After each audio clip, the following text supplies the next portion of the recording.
Mao ni kasada gikan sa NYO padulong sa Plaridel o Kaitan. So open ka ang kasada dako na kayo. Kulang lang ni siya og kuan kinyang grabahan o waiting na lang ni pukol kuting. Kung mo nagibuldos dako na kayo. So kaya nakita ninyo nga video, so good ni nga kasada sa NYO padong sa Plaridel. So ayaw mo pangitaan nyo hantod sa mga tapos aron makita ninyo ang update sa kalsada.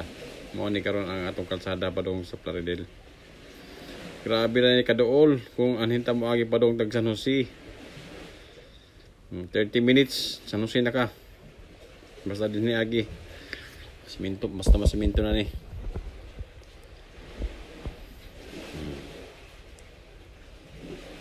Labay na sa among kabukiran tas ubos sa among kalubihan.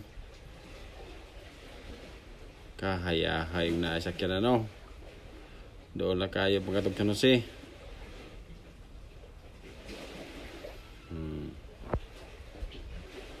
Mo ni atong kasada na doon lang kayo din tamo libot og libo.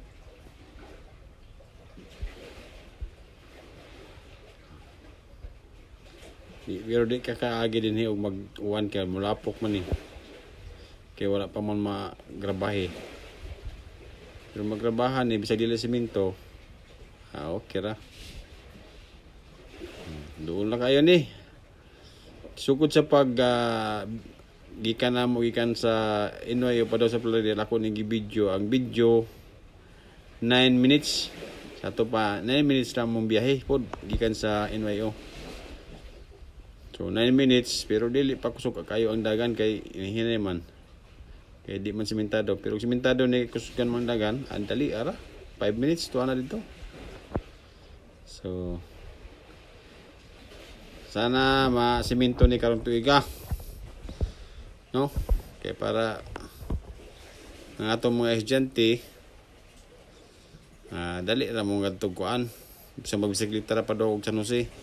Kaya naman itong eskwelahan. Okay.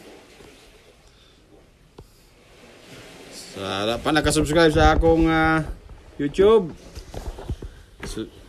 Subscribe mo. Mag-comment mo sa atong YouTube. Batang Kaitan. Salamat.